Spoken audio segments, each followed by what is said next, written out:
Hello friends, welcome to my channel. బీఆర్ఎస్లో కవిత వాక్యాలు కలకలం సృష్టించాయి. ఆమె మీద సస్పెన్షన్ వేటు పడ్డ తర్వాత 2-3 రోజులుగా కొంత స్తబ్దుగా ఉంది. లండన్ నుంచి స్వదేశానికి చేరుకున్న హరీష్ రావు కూడా ఆ వ్యాఖ్యల మీద స్పందిస్తూ విపక్షాలు చేస్తున్న ఆరోపణలనే ఆమె ప్రస్తావించారు కాబట్టి ఆ వ్యాఖ్యల మీద ఆమె విజ్ఞతగా వదిలేస్తున్నారని అన్నారు.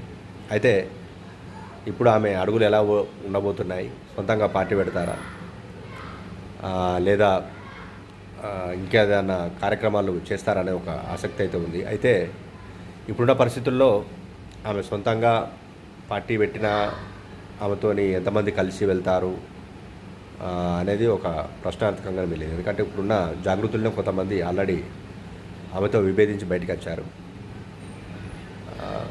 ఇప్పుడున్న ఆమెతో పాటు ఉన్న వాళ్ళు కూడా గతంలో బీఆర్ఎస్లో పనిచేసిన వాళ్ళే ఎక్కువ మంది ఉన్నారు కాబట్టి పార్టీ అధినేతే నేరుగా ఆమె మీద చర్యలు తీసుకోవడంతో ఆమెతో ఎంతమంది కలిసి వెళ్తారనేది ఒక క్వశ్చన్ మార్క్ మిగిలింది. ఎందుకనంటే పార్టీ పెట్టడం అంత ఏం సులభం కాదు.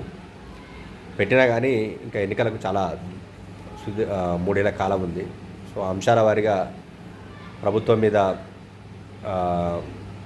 కార్యక్రమాలు చేసుకుంటూనే రాష్ట్రంలో ప్రధాన పార్టీలు కాంగ్రెస్, బీజేపీ, బీఆర్ఎస్ వీటిని తట్టుకొని ఒక పార్టీ పెడితే ఆ పార్టీని నిలబెట్టడము, ఎన్నికల్లో అభ్యర్థులు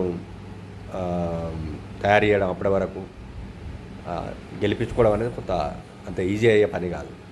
ఆ విషయం వాళ్ళకు కూడా తెలుసు. కానీ సో ఆమె ఏం చేస్తుందనే ఒక క్వశ్చన్ మార్క్ ఉంది. ఎందుకంటే మన ప్రెస్ మీట్ పెట్టినప్పుడు కూడా ఆమె చేసిన ఆరోపణలు చేసి ఆమె భవిష్యత్ కార్యాచరణకు సంబంధించి ఏం చేయబోతుందో త్వరలోనే పార్టీ నేతలతో మాట్లాడి చెప్తానన్నారు. సో ఆమె ఎలాంటి స్టెప్స్ చేయబోతున్నారనేది చూడాలి. ఎందుకంటే ఇప్పటికే ఆమె బీఆర్ఎస్ ద్వారా వచ్చిన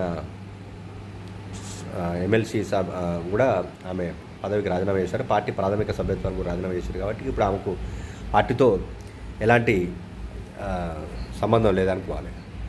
సో జాగృతి కార్యక్రమాలను విస్తృతం చేస్తామని గతంలో ప్రకటించారు కాబట్టి ఆ పార్టీనే ఆ సంస్థనే రిజిస్టర్ చేస్తారా, లేకపోతే దాని ద్వారానే పొలిటికల్ ఎన్నికల బరిలోకి దిగుతారా అనేది కూడా చర్చ జరుగుతుంది.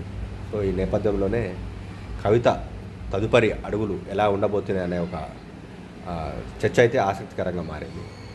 లేదా కొన్ని రోజులు స్వతంత్రంగా పనిచేసి ఎన్నికల ముందు మళ్ళీ వచ్చి కేసీఆర్తో కలిసిపోతారా అనే ఒక వాదన కూడా ఉన్నది. సో ఏదైనా జరగచ్చు. రాజకీయాలలో శాశ్వత శత్రువులు, శాశ్వత మిత్రులు ఉండాలన్నట్టు కవిత వచ్చిన ఆశ్చర్యం లేదంటున్నారు.